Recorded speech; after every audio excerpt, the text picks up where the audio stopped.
Selamat datang, saudara-saudari. Ini kita berada di Kota Madiun. Kota yang indah, kota kecil, nyaman, tapi penuh dengan aktivitas. Pada saat ini saya bersama dengan Gren, bersama istrinya, Ingrid, yang sudah cukup lama membuka usaha di Kota Madiun ini dengan perjuangan jatuh bangunnya sebelumnya yang cukup menginspirasi bagi anak-anak muda, meskipun mereka calon guru agama, juga calon katekis, tetapi semangat untuk berwirausaha itu bisa ditimba dari mereka berdua yang telah banyak membawa dan memberi inspirasi bagi calon guru agama dan katekis ini. Gren alumni Sinlui tahun 2003-2004 yang banyak belajar dari sekolah lalu dipraktekkan dalam hidup atau dalam berwirausaha. Maka mari kita bertemu dengan Gren dan juga Ingrid, istrinya, yang saling mendukung, saling melengkapi, saling menyempurnakan dalam berbisnis ini. Udah, Gren, tolong ceritakan awalnya dulu dari Sinlui, belajar apa yang menarik, lalu sekarang bisa punya usaha semacam ini. Mungkin ada banyak liku-liku yang harus dilalui ya. Mau santai aja, dulu kan yang saya kenal bandel itu, sekarang malah kreatif dalam berbisnis ini. Jadi gini, kalau sebenarnya pelajaran apa yang bisa kita petik selama kita sekolah, bukan pelajaran secara akademisnya untuk saya. Jadi lebih banyak pelajaran-pelajaran tentang kehidupan, pelajaran kita berteman, kita bernetworking, kita menjalin hubungan dengan sesama. Itu yang menurut saya banyak saya dapat dari Sinlui. Karena ya murid-muridnya Sinlui itu banyak sekali, sangat beragam. Lalu kita bisa menemukan beraneka macam jenis karakter manusia. Yang lebih saya pelajari sih lebih ke non-akademisnya ya, karena akademisnya di Sinlui sangat susah, sangat sulit, mungkin sangat sulit untuk dipahami mungkin ya untuk saya. Saya setelah dari Sinlui, saya sekolah di Malaysia. Dari Malaysia saya pindah ke Australia. Setelah dari Australia saya memang disuruh pulang, dan saya memang juga ada keinginan untuk pulang. Tujuan utama saya pulang, ya saya udah di sekolah jauh-jauh ke luar. Harapannya saya juga bisa mengadopsi apa yang baik dari dunia luar untuk dibawa ke Madiun. Jadi kita orang Jawa ngomongnya bangun desa.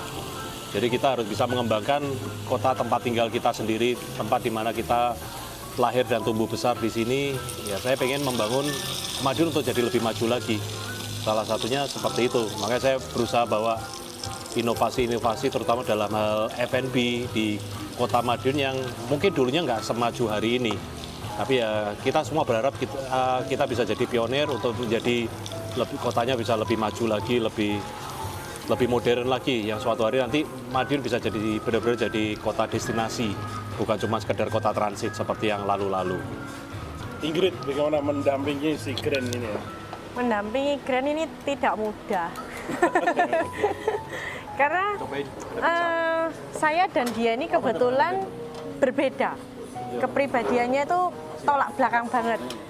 Kalau saya ini lebih kayak banyak takutnya, lebih kayak kalau bisa tuh sesuatu yang stabil gitu ya, jangan terlalu banyak tantangan gitu. Saya orangnya itu kurang dinamis. Saya lebih suka sesuatu tuh yang sudah teratur kayak gitulah kurang lebih. Makanya pada waktu itu saya lebih memilih untuk bekerja di sebuah perusahaan, kurang lebih begitu, ikut instansi lah, itu berkembangnya di dalam sebuah instansi. Nah, sedangkan ketika bersama Gren, dia kan maunya berwirausaha gitu. Saya harus berwirausaha karena dia kepingin memiliki tujuan akhirnya itu tadi ya, menciptakan lapangan kerja, memajukan kotanya di Madiun, dan dia mencapai financial freedom itu tadi, itu semua ya cita-cita semua orang ya. Nah, ketika berpartner dengan dia, banyak hal yang kadang saya merasa gimana ya, dia kan cukup berani gitu dalam mengambil resiko. Namanya berwirausaha, resiko harus berani untuk diambil ya, kalau enggak maju-maju. Sedangkan saya kalau bisa minimal ya minim, kalau bisa tuh jangan ada yang resiko kayak gitu. Nah, tetapi dan dia tipe orangnya gini, selalu kalau saya bilang jangan, nanti dia bilangnya go big or go home.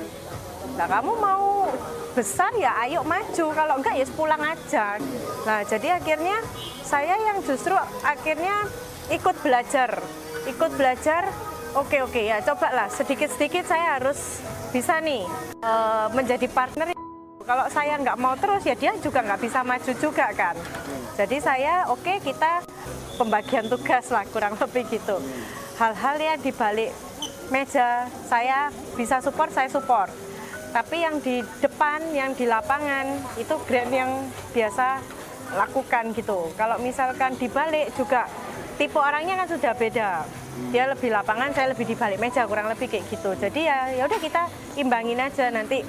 Katakan Grand, saya kepingin gini, coba kamu cari infonya, ya nanti saya yang cari, atau kalau enggak, coba karena saya biasa yang belanja, yaudah coba carikan suppliernya, ini, gini, coba carikan ini, ya itu, jadi saya backup, saya pokoknya support gitu, sedangkan untuk idenya, apanya itu semua dia yang punya gitu, karena dia orangnya lebih visioner ya, sedangkan kalau saya, kalau nggak ada Grand juga, saya juga nggak bisa ngikut gitu, jadi pokoknya kalau dalam berpartner menurut saya itu tadi ketika ada yang berbeda, satu bisa A, satu bisa B, itu jadinya ya cukup bisa melengkapi gitu ya. Apalagi baru awal-awal menikah itu kan juga sebenarnya walaupun sudah menikah masih perkenalan juga ya, namanya orang baru itu ternyata harus berdebat dulu gitu. Kalau sekarang gitu sudah lebih mengerti, oh ya udah. Contohnya nih misalnya kayak dulu dia ingin bikin, awalnya kan bikin radikal ini. Ini semula resto ini dibuka tidak ada namanya loh. Belum punya nama, jadi kita buka tempat ini tanpa ada namanya. Lah kalau saya yang nggak setuju, lah kamu nggak punya nama, resto dibuka terus orang yang datang ini harapanmu orang bisa datang dengan tempat yang tidak ada namanya. Jadi benar-benar nggak ada plang gitu, nggak ada nama. Tapi dia merasa bahwa bisa gitu. Ini justru akan menarik orang untuk datang. Ayo kita coba dulu. Lah terus nanti disayembarakan namanya. Kita sayembarakan gitu. Lah terus nanti kalau disayembarakan tidak ada nama yang cocok bagaimana? Oh ya nanti kita cari namanya. Kalau memang tidak ada kita akan cari. Akhirnya dengan hal seperti itu bagi saya, wah ya kalau saya ya enggak gitu pada waktu itu. Tapi setelah saya coba jalani, loh ya betul, pada saat itu rame dalam arti orang jadi kayak seru nih, ayo kita lomba-lomba bikin sayembara untuk carikan nama untuk kafe ini, karena kafe ini belum punya nama. Lalu nanti yang menang silakan makan seumur hidup di sini free. Kebetulan yang menang guru waktu itu, guru Pak Tommy ya, guru. Akhirnya pada waktu itu ya benar, dia setiap kesini makan gratis karena dia yang kasih nama ini. Itu sesuatu yang kalau dari saya melihat Grand, wah ya kamu memang orangnya ya kreatif ya gitu ya, beda banget. Kalau saya ya cari aman ya, saya bikin nama dulu gitu kayak contohnya. Walaupun kelihatannya itu beresiko dan kadang nggak masuk akal, tapi setelah dijalani oke juga gitu. Nah dari situ saya yang tadinya penakut, cari aman terus, itu saya ikut katut gitu ya, lama-lama oh oke lah kayaknya bisa, oh oke lah. Tapi kadang orang seperti itu juga harus direm. Kadang yang terlalu wild sekali, yang idenya saking banyaknya, kadang juga ditarik dikit ayo coba direalistiskan, kadang juga seperti itu. Ya lama-lama kita bisa mengimbangi lah. Bahasa Latin itu kan radix, itu akar sampai ke akar-akarnya. Iya. Kalau radikal sendiri setelah dibantu sama Pak Tommy untuk menemukan kata-kata radikal itu, kita bisa memfilosofikan, kita beri singkatan. Singkatannya itu adalah rasa sampai di kalbu. Jadi kita jadi filosofi dari tempat makan ini, bahwa seolah-olah makanan di sini itu sangat enak sekali sampai rasa enaknya menyentuh di kalbu kita. Kurang lebih filosofi dari radikal seperti itu. Memang tujuan utama saya berwirausaha itu, tujuan utama saya sebenarnya cuma satu. Saya pengen membuka lapangan pekerjaan sebanyak mungkin, sebesar mungkin ya, dengan harapan kita bisa saling kita bisa saling membantu. Memang kita kerja, kita juga butuh mereka, mereka pun juga butuh kita. Ayolah, kalau seperti itu kita bangkit, kita bekerja bersama, ayo kita saling memajukan diri kita bersama yang lebih baik juga.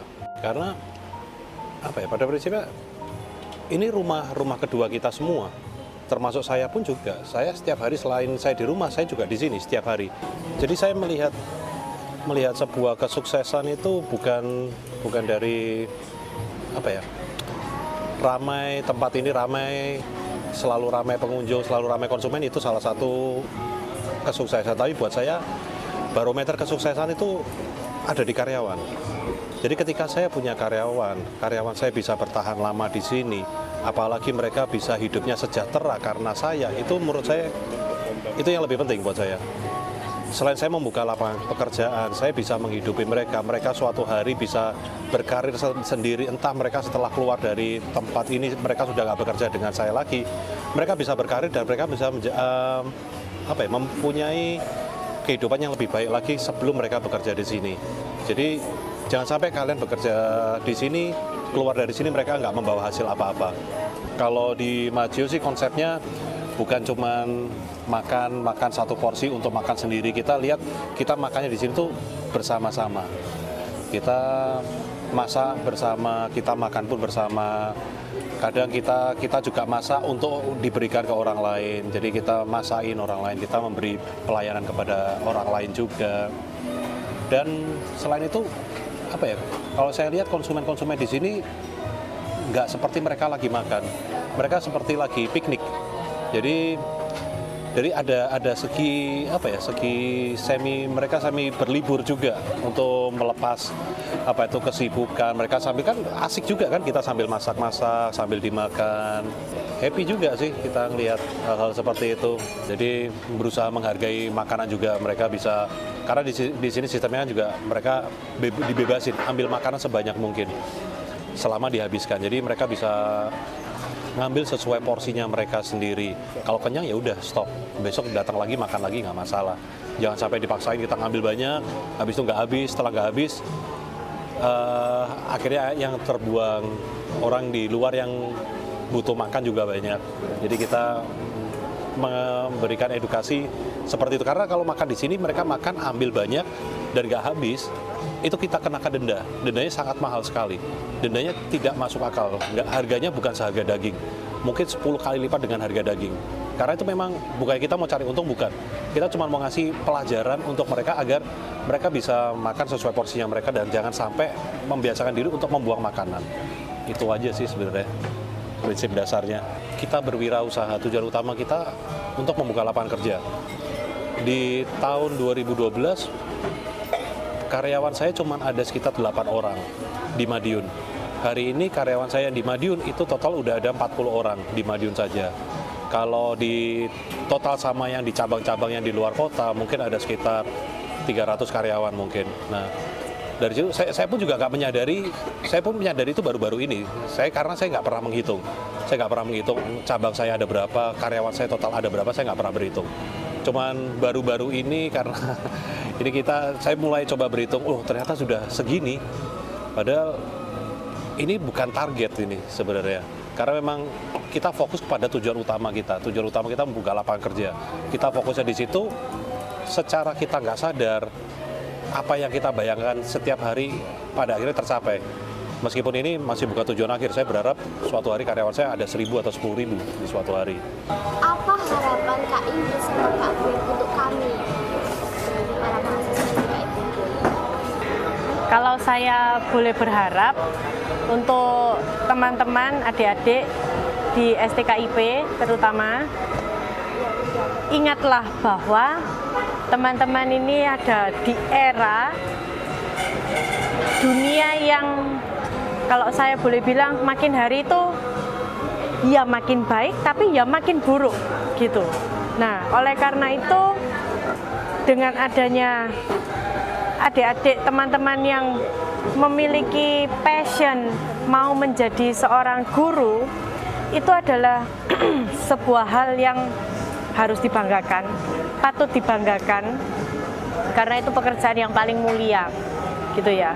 Menjadi guru agama itu tugasnya nggak main-main loh kalau menurut saya, karena itu kan kurang lebih ya juga membina anak-anak mulai dari usia dini sampai SMA belajar agama supaya mereka benar-benar berada di koridor yang tepat.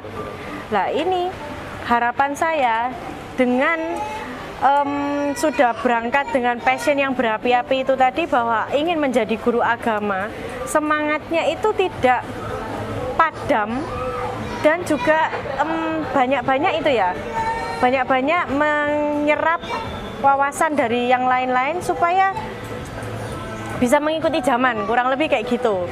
Karena menjadi guru hari ini itu menurut saya beda dengan menjadi guru di era saya ataupun orang tua saya. Menjadi guru hari ini itu tidak hanya sekedar mengajar, tetapi juga bisa menjadi teman mereka yang gayanya juga seperti anak-anaknya nanti, anak-anak didiknya nanti itu. Karena kembali lagi ini sudah Gen Z, nanti ada Gen Alpha di kemudian hari. Nah, otomatis pendekatannya itu loh yang penting. Dimana kayak sekarang teman-teman yang di STKIP ini pasti mendapatkan pengajar yang dari era sebelumnya, generasi sebelumnya. Tapi dia ini kan generasi yang sudah Z ini tadi, udah zilenial. Nah, pendekatannya itu harus bisa cocok supaya nanti ketika mereka ini sudah terjun ke lapangan, sudah bekerja, itu nanti mereka bisa membawakan dengan gaya yang berbeda dengan yang lalu. Kemudian mereka itu fresh gitu ya, terus masih muda, dinamis, menggunakan teknologi, menarik. Nah, sehingga harapannya nanti teman-teman yang sudah mengambil pendidikan untuk menjadi guru Katolik ini, mereka benar-benar karyanya itu akan berdampak gitu, benar-benar berdampak. Dan bagusnya lagi nanti akan banyak akhirnya orang yang berminat untuk berprofesi seperti ini juga, menjadi profesi yang diminati juga gitu. Jadi istilahnya buatlah dunia menjadi lebih baik dengan kehadiran kalian di sekolah-sekolah, mau itu di kota besar, di daerah, di desa, di pelosok. Buatlah kehadiran kalian ini ada dampak positifnya yang nanti ujung-ujungnya ya dunia ini jadikan lebih baik lagi gitu. Terutama kalau hubungannya dengan agama, hati-hati jangan sampai generasi yang mendatang nanti semakin terkikis gitu ya kerohaniannya, karena sekarang ya banyak ya orang yang sudah mulai beralih ke yang lain-lain gitulah kurang lebih ya di sana. Nah, kalau bisa itu dikembalikan ke jalan yang benar dengan kehadiran teman-teman ini yang muda, menjadi guru yang muda yang masih energik, masih menarik untuk mengajar, itu lebih bisa masuk nanti ke anak-anak didiknya. Nah, itu bisa menjadi inspirasi juga, nanti banyak yang mau berprofesi sebagai guru agama. Anak didiknya pun juga bisa jadi anak-anak yang baik, yang memiliki kekristenan yang kuat. Jadi dunia ini bisa semakin baik. Mungkin itu ya harapannya, kesimpulan saya. Kalau saya ngomong maju bisa sangat berkembang, justru berkembangnya ketika di tengah-tengah COVID, di tengah-tengah pandemi kita sangat berkembang. Malah waktu itu di tahun 2021 kalau nggak salah, kita di bulan Juli atau Agustus kita opening 4-5 outlet di dalam satu bulan yang sama. Kita pun juga kewalahan karena tim opening kita juga, kita biasanya setnya itu satu bulan satu outlet. Di satu bulan itu kita harus opening 4-5 outlet. Jadi mereka ngantri untuk opening brand kita. Nah, kenapa brand kita bisa berkembang justru di pandemi? Orang lain udah banyak yang bangkrut, kita justru menghasilkan duit yang sangat banyak sekali di era-era itu. Yaitu tantangan buat kita. Waktu hari pertama diumumin, kita di sini kan digerebek sama Satpol PP, kita disuruh tutup, kita nggak boleh dine in dan lain-lain. Nah, itu saya juga pusing. Ini gimana caranya kalau outlet tutup kita saya nggak mau PHK anak-anak. Challenge-nya di situ. Ketika aku harus ngomong tutup, mereka nggak punya penghasilan. Kita sih lebih aman karena kita punya safe. Kita nggak usah buka resto sama sekali, aman. Listrik mati semua, kita nggak ada pengeluaran, kita nggak ada biaya operasional. Daging-daging kita simpan di freezer masih aman semua. Buat saya aman, buat mereka nggak aman sama sekali. Karena mereka memang benar-benar mengharapkan penghasilan dari kita, dari gaji kita. Apalagi waktu itu dekat sama THR. Kalau saya nggak bisa bayar THR, mereka hidup dari mana? Nah, itu karena saya punya beban moral yang cukup berat untuk mereka. Disitulah kita bisa menemukan solusinya. Jadi ya ini karena kepepet, karena emang harus. Saya waktu itu ngomong, ya udahlah kita waktu itu kan kita nggak bisa terima konsumen makan di tempat. Kita kirim makanan, ini contohnya di sini. Kita kirim daging, grill, segala macam kita kirim ke rumah konsumen. Kita anterin naik sepeda motor ke rumah konsumen. Daripada mereka nggak dapat penghasilan sama sekali. Di saat itu mungkin rugi sih nggak, cuman untung juga nggak. Yang penting kita dapat profit cukup untuk sekedar untuk membiayai operasional, untuk bisa kita mampu bayar gaji-gaji mereka. Udah cukup, that's it. Tapi ternyata nggak sampai di situ, karena mungkin dengan tujuannya seperti ini, taunya malah kita di COVID kita malah punya target baru. Target omset kita tuh tercapai, kita punya rekor baru. Jadi setiap bulan omset kita justru naik lebih tinggi daripada sebelum COVID. Gitu. Ya karena saya kepepet kayak harus bertanggung jawab sama anak-anak. Akhirnya kita dipaksa untuk mutar otak yang lebih kreatif lagi dalam hal ini. Tapi kemarin waktu 2021 kita nggak PHK sama sekali, kita bisa bayar THR mereka dengan baik, justru kita bisa keluarin bonus karena kita punya rekor baru, omset rekor kita tercapai di bulan itu. Kita bisa bagi rezeki kita juga ke mereka berupa bonus. Baik, nih Gren sama Ingrid ya terakhir. Saya sangat tersentuh, tertarik, sungguh luar biasa. Kalian punya perhatian pada karyawan. Kan karyawan kalian yang udah ratusan ini mempunyai keluarga. Tentu mungkin ya ribuan sekarang, kalau 300 kali 2 kali 3 anak-anaknya tuh. Apa yang menginspirasi atau mendorong kalian itu memberi hati ya. Karena bukan hanya materi, tapi sungguh ini memberi hati kepada karyawan kalian dan keluarganya. Apa yang menginspirasi atau mendorong kalian untuk berbuat ini ya. Bukan hanya sekedar bisnis mengumpulkan uang, tapi tadi Gren mengatakan untuk membuka lapangan pekerjaan. Itu kan memberi sesuatu, memberi penghidupan kepada banyak orang. Apa yang buat kalian melakukan ini? Ya betul Romo. Dalam bekerja ini tidak melulu harus uang yang dicari. Memang betul, dan sepertinya memang betul sekali bahwa motivasi bekerja itu jangan uangnya dulu. Kelihatannya tuh kok sekarang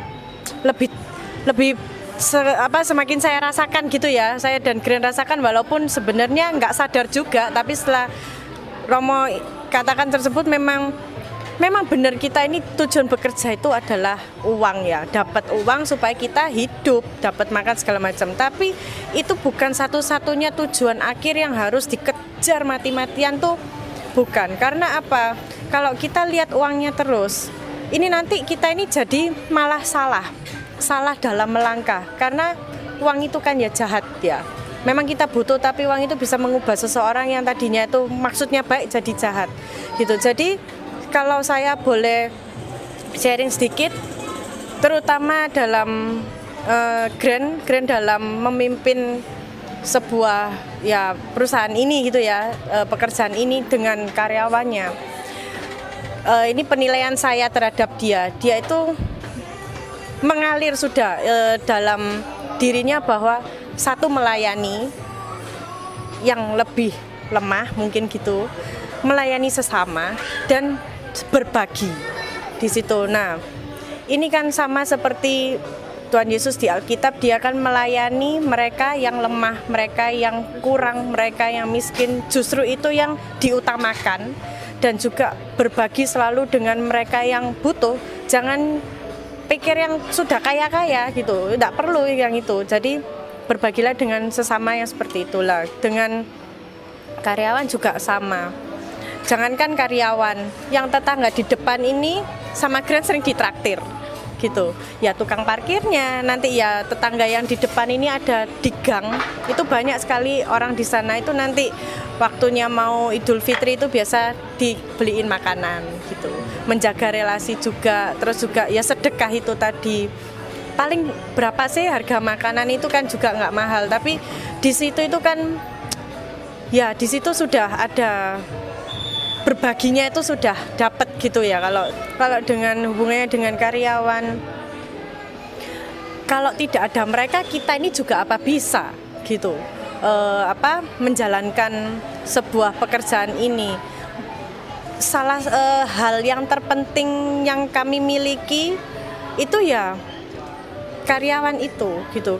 Mereka harus kita invest ya di karyawan.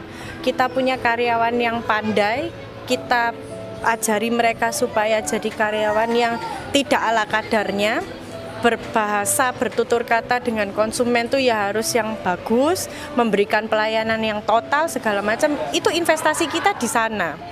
Nah kalau kita tidak memperjuangkan mereka, mereka juga nggak mau memperjuangkan kita juga gitu. Ini kan pekerjaan, mereka benar bekerja di sini untuk mereka hidup. Tapi bagaimana untuk membuat mereka juga bisa stay di sini, tidak melihat tempat lain? Peluang kan di luar juga banyak. Kenapa mereka mau stay bertahun-tahun bersama kami? Ya pasti karena ada sesuatu yang mereka terima, mereka merasakan mungkin belum tentu saya bisa dapat di tempat lain. Entah itu kekeluargaan yang kita terapkan, kita memanusiakan mereka sebagai manusia, kita tidak memperlakukan mereka selayaknya karyawan kalian harus kerja diperes, tenaganya diperes, bukan seperti itu. Tapi kita juga dengan mereka itu ada kasih, kita juga kalau mereka kesusahan kita juga ikut rasakan kesusahan mereka. Kalau mereka ada berita bahagia kita juga ikut seneng. Banyak yang diantara mereka tadinya datang jomblo-jomblo, tahu-tahu dapat pasangan juga di sini. Itu kan kita juga ikut happy kayak gitu. Kemudian nanti kalau ada musibah kita juga sebisa mungkin bantu mereka. Jadi ini semua hubungan timbal balik gitu. Jadi ya benar bekerja, satu menjadi mungkin atasan yang memberi, yang satu memberikan tenaganya tapi semua itu saling ya. Kalau tidak seperti itu, kalau misalkan yang dihitung uangnya ya waktu zaman Covid ya PHK saja gitu, udah PHK saja. Atau kalau enggak begitu dia melakukan kesalahan, sudah kamu nggak bisa dipakai, kamu keluar aja, saya cari lagi yang lain. Atau mungkin yang usianya sudah tua, saya nggak mau pakai yang tua, saya cari yang muda energik. Nah kebetulan kami nggak begitu. Di sini karyawannya usianya beragam, mulai dari yang baru lulus sampai yang sudah kepala 4, kapan hari punya yang kepala 5 pun kami masih bisa mau gitu. Selama mereka memang mau, ingin dan berkarya, itu kami terima gitu maksudnya. Jadi kan banyak ya persyaratan, kadang syarat usia sekian sampai sekian tak usia produktif misalnya, masih yang muda harus penampilan gini. Kebetulan kami tidak kriterianya itu tidak yang sampai pilih-pilih gitu. Yang mungkin punya keterbatasan fisik kami pun terima, karena kami lihat kamu betul mungkin ada keterbatasan sedikit di kakimu, tetapi tanganmu masih bisa berkarya. Kenapa kita harus tolak kalau memang kamu berniat untuk bekerja? Waduh, saya habis mengalami musibah, kecelakaan, terus kamu butuh istirahat berapa lama? Tidak tahu. Ya kalau di tempat lain mungkin tidak tahu, ya sudah jangan masuk lagi gitu ya. Tapi kami tidak, sesiapnya kamu kembali silakan kembali. Waktu itu ada karyawan seperti itu, mungkin 3 bulan sampai 5 bulan, akhirnya dia kembali lagi juga. Loh, saya juga dalam hati, oh dia kok ya mau ya kembali. Kan ini juga sebenarnya kesempatan dia mencari yang lain, tapi dia kembali. Kenapa gitu ya? Mungkin dia merasakan bahwa dalam bekerja di sini tidak cuma bekerja cari uang, bukan seperti itu, tapi dia mungkin juga mendapatkan enjoy, dia ada sukacita di sini, teman-teman juga mungkin baik, hubungan dengan Grand, dengan saya, mungkin dengan manajer juga oke, diorangkan, itu yang penting tuh diorangkan. Memang prinsip dasar kita memang memanusiakan sesama, kita memanusiakan karyawan. Dan mungkin yang menginspirasi saya, kenapa saya melakukan hal-hal seperti ini, mungkin nggak jauh-jauh karena Tuhan Yesus sendiri pun juga nggak pernah membeda-bedakan umatnya. Entah mereka seorang pendosa atau seorang pemungut cukai dan lain-lain, Tuhan nggak pernah membeda-bedakan. Yang penting orang tersebut tulus, orang tersebut ada niatan baik. Tuhan nggak akan pernah menghitung dosa-dosa mereka. Begitu juga dengan saya. Kenapa saya nggak punya standar yang khusus untuk karyawan. Mereka harus lulusan S sekian, mereka ada yang lulusan SD kita terima. Nggak harus lulusan SMP, SMA, atau SMK, saya nggak punya batas seperti itu. Yang penting kalian punya semangat untuk bekerja, kalian mau belajar. Nggak punya pengalaman bekerja sama sekali, nggak apa-apa, di sini akan kita ajarkan. Mungkin per hari ini pun saya masih ada karyawan yang mungkin usianya seusia bapak saya, mungkin hampir 70 tahun mungkin ya. Sampai sekarang masih ada, dan itu pun saya berikan pekerjaannya, sebenarnya nggak ada dia pun nggak apa-apa. Saya kasih pekerjaan cuman mungkin tempel stiker aja, tempel stiker label. Karena saya tahu keterbatasan, karena usianya sudah lanjut, sebenarnya nggak mampu bekerja, tapi ya nggak apa-apa gitu. Bisa saling membantu. Adapun satu karyawan saya yang sampai hari ini masih ada juga punya keterbatasan, dia jalannya pincang, mohon maaf. Dia polio ya? Iya, kakinya pincang. Sampai sekarang pun juga masih ada. Saya pun juga nggak memberikan dia tugas-tugas yang berat. Saya memberikan tugas-tugas yang dia masih bisa handle. Jadi mungkin dalam hal-hal tersebut mereka merasa dimanusiakan, mereka merasa diterima di sini, yang pada akhirnya mereka juga merasa menjadi satu bagian dari keluarga kita, menjadi keluarga besar kita di sini. Mungkin seperti itu ya. Baik saudara, tadi kita sudah melihat bagaimana Grand dan Ingrid, ini pasutri, pasangan suami istri yang gigih, ulet dalam berbisnis. Dan satu hal yang sangat bisa kita petik adalah kegigihan mereka, konsisten dalam melayani, ya. Bahkan di akhir tadi kita mendengar bagaimana Grand dan Ingrid memberi perhatian kepada sesama, terutama yang lemah, yang miskin pun sangat diperhatikan karena keteladanan Tuhan Yesus yang mereka imani.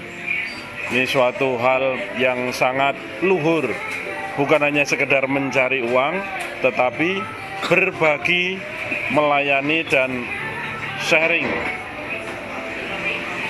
Berbagi ilmu, berbagi pengalaman, berbagi penghidupan kepada banyak keluarga. Inilah keteladanan Tuhan Yesus yang juga dihidupi oleh Santo Vincentius.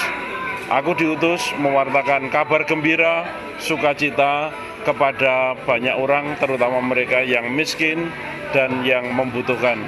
Kami menunggu kisah-kisah inspiratif dari saudara sekalian, kapanpun, juga apalagi alumni-alumni Sinlui, ya, yang mau men-sharingkan pengalaman inspiratifnya bagi kita semua. Saya tunggu di Yakobus TV.